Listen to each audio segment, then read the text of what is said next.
Donald Trump's trade war is continuing to cause chaos for nations and businesses around the world, whether they are regarded as America's allies or adversaries. And one of the US's biggest economic and military partners is Japan, which is due to have its products hit with a 24% tariff. The country has started talks with Washington in an attempt to head off those border taxes. Japan's top trade negotiator has met Donald Trump himself, the first time a country has been granted face-to-face negotiations with the president over this issue. The talks are being watched by other nations closely for clues about how they should pursue their own discussions with the White House.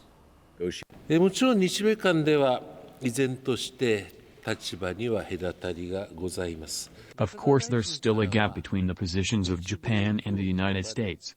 Minister Kazawa, Economic Revitalization Minister Ryusaya Kazawa, stated at the Japan-US talks that the U.S. tariff measures are extremely unacceptable, and after explaining Japan's views on the impact on Japanese industry and the expansion of investment and employment in both Japan and the United States, he strongly requested that the series of tariff measures by the United States be reviewed. Of course, the discussions going forward won't be easy, but President Trump has expressed his desire to give the negotiations with Japan the highest priority. I believe that this discussion has led to the next step, and I appreciate this. It has been decided that the talks will continue at the ministerial level. As we watch the progress of the ministerial level talks, I will visit the United States myself at the most appropriate time and meet directly with President Trump. 大統領と直接会談するということを当然考え。 Well, for more on these stories, I'm joined now on the line from West New York by the Deputy Editor of Investing at Business Insider, Akin Oyedele. Thank you very much indeed, Mr. Oyedele, for joining us. Good to see you again. Let's start with that scathing attack on the U.S. Fed Chairman Jerome Powell by President Trump, who's called for what he described as his termination. What do you make of what Mr. Powell said and President Trump's reaction? Well, thanks for having me again. It's good to see you again as well. We've never really seen a president spar with the chairperson of the Federal Reserve before. There's a long-established convention and understanding in Washington that the Federal Reserve is independent and it has a mandate from Congress and that it should focus on fulfilling that mandate in the best way it can without the interference of the executive branch. But Mr. Trump is someone not known to follow convention, as I'm sure everyone's aware by now. And so it's pretty unusual to see a president outright not only criticize the Fed's policy, but call for, essentially say that the head of the Fed should be in his words, he cannot wait for the head of the Fed to be terminated. And the tension here is that President Trump would like the Federal Reserve to cut rates faster than the Federal Reserve would like. Essentially, cutting rates would ease some pressure off of the economy and ease some of the forthcoming slowdown that may arise because of President Trump's tariff policy. And so, in a sense, Trump feels like the Fed and Powell is standing in the way of the tariff policy not being as devastating as it could be. And that's why you're seeing him speak out this way. But I would just again stress that this is not normal. Typically, you do not see the president call for the firing of the Federal Reserve chairman or criticize what the Fed's doing in public. And of course, that's not to say that the Fed is beyond criticism or infallible. We know that, as recently as I think it was 2021 or 2022, the Federal Reserve insisted that inflation was transitory. And what followed was the worst inflation in 40 years. So there, of course, is room and scope to criticize Fed policy, but to see it come from the sitting president and, to see it escalate to the point where the president is essentially calling for the Fed's head to be chopped off metaphorically, or, sort of figuratively, that's unusual. Indeed. And beyond laying into him, Mr. Trump also, as you mentioned there, threatened to fire him. I mean, does he have that power? Because Mr. Powell doesn't think that he does.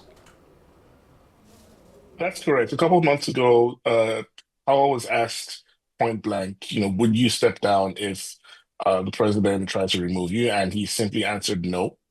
And he was asked to, like, can you say more? And Powell essentially said that that was not permitted under the law.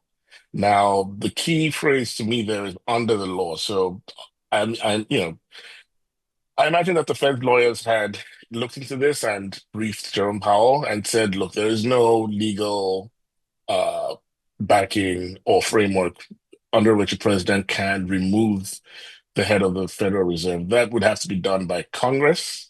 And typically that's done because Congress feels like the Fed chair is incapable of fulfilling his or her mandate. And even then, it's not over things like, oh, you were too slow to raise interest rates or um, you know, things like that. It has to be something really, really, really grievous, like a criminal offense or something that um perhaps maybe some sort of physical or medical issue that makes the Fed chair incapable of doing the job. So the bar for Congress to remove the Fed chair is pretty high. And according to Powell, the president does not have that power. So it's going to be interesting. Powell still has uh, about a year and a month before his term ends in May 2026. So before then, I don't imagine that the president will be silent, and it'll be interesting to see how Howell continues to respond to these very frequent attacks on him and on his position.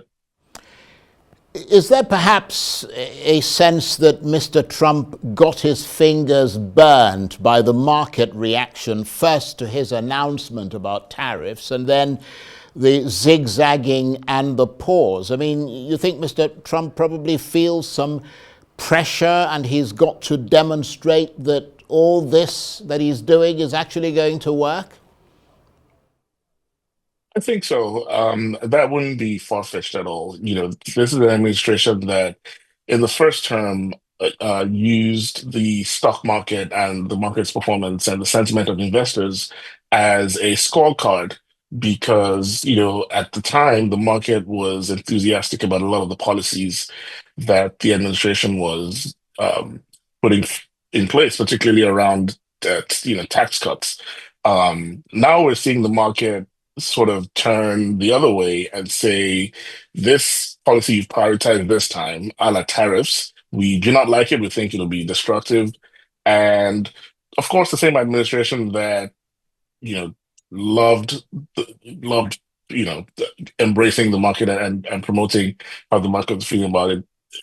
This time, of course, they haven't been as quick to point you to the market, but we know from the first term that they do care a lot about what the investing class thinks and about what the market is reflecting about the outcomes of their policies. And so we also know that the day that President Trump announced that he was enacting a 90-day pause, the prior day, the bond market had really sold off in a pretty dramatic fashion. And if the stock market, if they care about the stock market, then they care about the bond market even more because that is a direct reflection of investors' confidence in the nation itself and in the solvency of the country itself. Stocks are more about companies, but the bond market really speaks to, what do we think about the country itself and the dollar. And so, absolutely, I think it's fair to say that Trump did get his fingers burned, and Right. and so now part of it is scrambling to see, how many allies in terms of fiscal and monetary policy he can Okay. get to do his bidding. Well, let's just. I mean, I know you're busy, so we're going to let you go in a minute. But let's just turn to Japan, which of course is the biggest foreign investor in the United States. I mean, why do you think Japan has become the first country to kick off face-to-face negotiations with President Trump? Well, that's because Japan is an ally, as is a lot of the other countries that have been that have had tariffs slapped on them. I I can't really say sort of why Japan versus let's say the EU, for example, but we know that China, of course, is a lot more adversarial to the US than Japan is. Yeah, and I think Japan really is just counting the cost and saying, look, we're happy to talk to you, and we know that doing so will probably work something out in our favor, even if it's not 100% of what we want. So it's really about the long-standing relationship between both countries and trying to um, maintain as much of that as possible, even though obviously they would rather not have any tariffs slapped on them at all. Indeed. Well, thank you very much indeed. I really appreciate your taking the time to talk to us. Akin Oyedele is the Deputy Editor of Investing at Business Insider. He was talking to me on the line there from West New York.